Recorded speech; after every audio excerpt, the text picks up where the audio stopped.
Olá! Hoje a gente vai mergulhar nas ideias de Eu Creio no Deus do Impossível. Basicamente é uma obra sobre como a fé pode pegar aquilo que parece um beco sem saída e transformar num começo totalmente novo, sabe? Mostrando uma atuação que vai muito além do que a gente consegue limitar.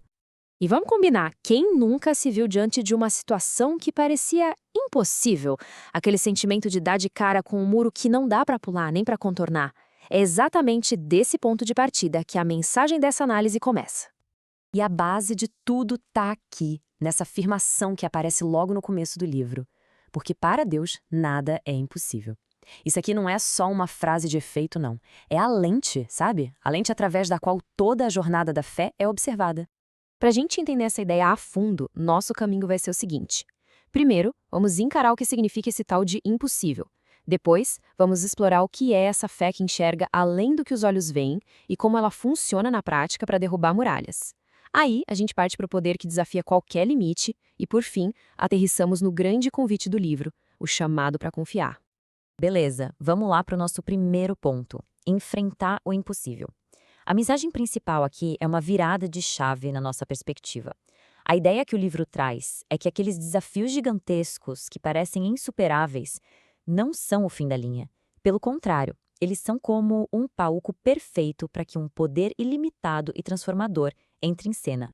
Tá, se os impossíveis são oportunidades, como é que a gente encara eles? Isso nos leva direto para o coração da obra, a fé além do que vemos. Aqui, o conceito de fé ganha uma nova dimensão. Não é sobre negar a realidade ou o tamanho do problema, mas sim sobre firmar a confiança no caráter de Deus e não nas circunstâncias que a gente está vendo. E essa ideia é capturada de um jeito perfeito nesse versículo. Porque andamos por fé e não pelo que vemos. É quase um convite para a gente recalibrar o nosso olhar, sabe? Tirar o foco do problema que está gritando na nossa frente e colocar na promessa que fala mais baixo, mas com mais firmeza. E olha só que interessante como esse slide mostra essa mudança. De um lado, tá o que os nossos olhos veem, os gigantes, as tempestades, as muralhas. Do outro, o que a fé enxerga, a promessa, a soberania, a vitória. O ponto do livro não é fingir que o problema não existe, mas sim colocá-lo em perspectiva, à luz de um poder que é infinitamente maior. Para isso não ficar só na teoria, o livro reforça essa ideia com exemplos muito fortes. Pense em Abraão e Sara recebendo a promessa de um filho numa idade super avançada. Ou em Josué e Caleb, que olharam para a mesma terra que os outros, mas viram a promessa de Deus em vez dos gigantes.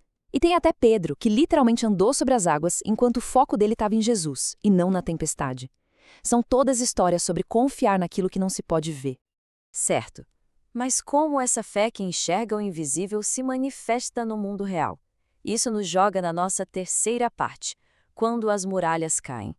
Aqui, a fé deixa de ser só um conceito e vira ação.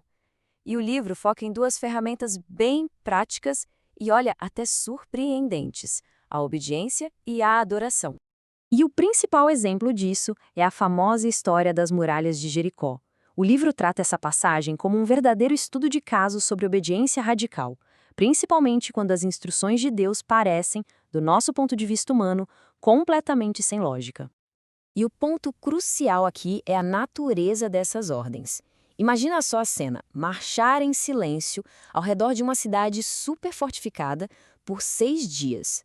No 7º dia, dar 7 voltas e só então tocar as trombetas e gritar. É um plano de batalha que desafia qualquer lógica militar, né? Existe uma confiança absurda. E o resultado dessa obediência, que parecia não fazer o menor sentido, assim caíram os muros da cidade. A lição aqui é muito clara. A ação que nasce da fé, por mais estranha que pareça, é capaz de gerar resultados sobrenaturais. Mas a ação não é só marchar. O livro vai além e mostra que a adoração também é uma arma poderosa. Ele cita o exemplo de Paulo e Silas, que, mesmo presos, numa situação sem esperança aparente, começaram a orar e cantar. E o que aconteceu? As portas da prisão se abriram. A adoração no meio da dificuldade é apresentada como um ato de fé que provoca o impossível. Ok, se a obediência e a adoração são as ações, quais são as consequências? Agora, a gente vai analisar os resultados na nossa quarta parte: o poder que desafia limites. O foco aqui muda para a manifestação de um poder que não só resolve problemas, mas que atua numa escala que é totalmente sobrenatural, sem limites. E esse versículo de Efésios ajuda a gente a ter uma noção da escala desse poder, a capacidade de fazer infinitamente mais do que tudo o que pedimos ou pensamos. A sacada aqui é muito forte. Não se trata só de resolver problemas, mas de resolvê-los de um jeito que supera qualquer expectativa humana. O livro, então, detalha as características desse poder. Ele é ilimitado, como quando o Mar Vermelho se abriu, é vitorioso, lutando batalhas pela gente, como na história de Davi e Golias.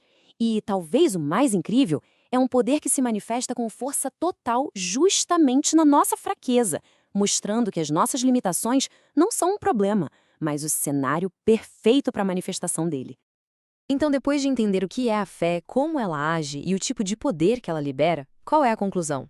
Tudo isso se afunila na mensagem final do livro, que a gente resume nesta quinta e última sessão, o chamado para confiar. E o chamado à ação de toda essa obra está perfeitamente resumido nesse versículo de Provérbios. Confie no Senhor de todo o seu coração e não se apoie em seu próprio entendimento. É o ponto culminante de todos os exemplos e argumentos que a gente viu até agora. Mas, na prática, o que significa essa confiança absoluta? O livro a define como uma entrega total.